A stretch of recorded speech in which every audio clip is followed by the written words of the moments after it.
New at 5:30, the Bakersfield Fire Department has released the tape of a dramatic 911 call. You can hear a dispatcher begging a nurse to perform CPR on a woman who collapsed. That nurse refused, citing a policy at one of Kern's most prestigious retirement communities that forbids employees from even trying to perform CPR.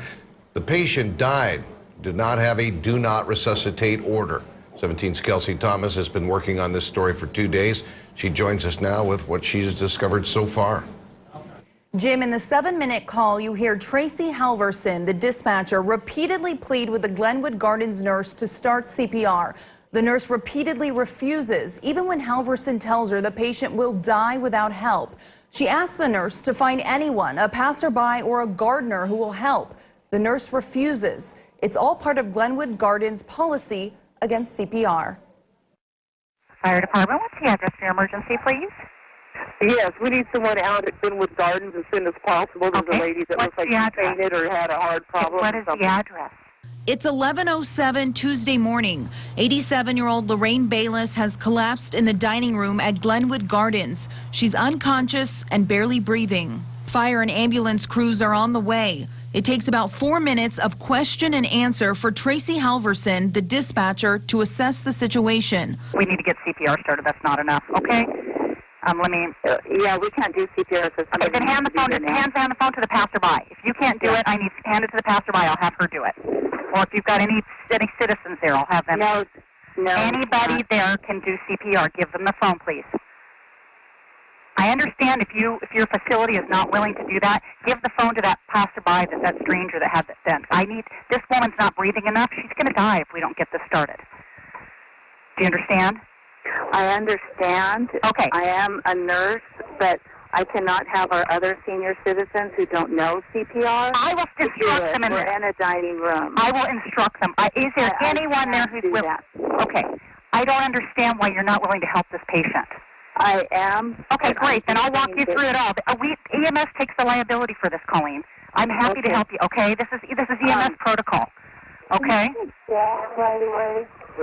I don't know where he is, but she's yelling at me and saying that we have to have one of our other residents perform CPR until instruct, and I'm not going to do that and make that call.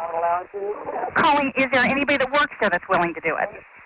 We can't. Are we just going to wait? We're going to let this lady die? Well, that's why we're calling 911. We can't wait. She can't wait right now. She is stopping breathing. She can't wait for them to get there. A little more than 5 minutes into the call, Bayless remains untouched, barely breathing on the dining room floor. He's saying we don't, so you can talk to my boss, and I'm... Okay. I don't know. They're refusing CPR. They're going to let her die. By the facility, yeah. When will the fire department be here? When will the... They're coming as quick. They've been on the way all this time, but we can't wait. This lady's going to die. Yeah. Okay. Well, then, if you get any stranger that happens to walk by that's willing to help, I understand if your boss is telling you can't do it. Yeah. But if there's any, as a human being, is there anybody that's willing to help this lady and not let her die? Not at this time.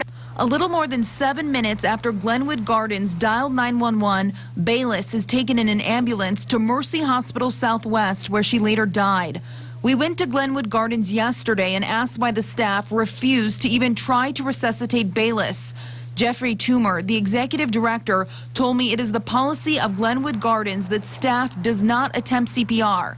He said the policy is in place because it's not a nursing facility, it's an independent living facility, and there are no nurses on staff to provide assistance, and residents are made aware of this when they move into the building. Yet there was a nurse on scene after Bayless collapsed. Toomer wouldn't explain that.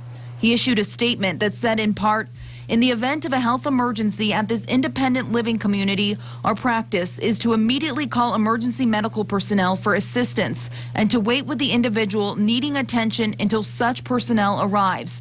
That is the protocol we followed. As with any incident involving a resident, we will conduct a thorough internal review of this matter, but we have no further comments at this time."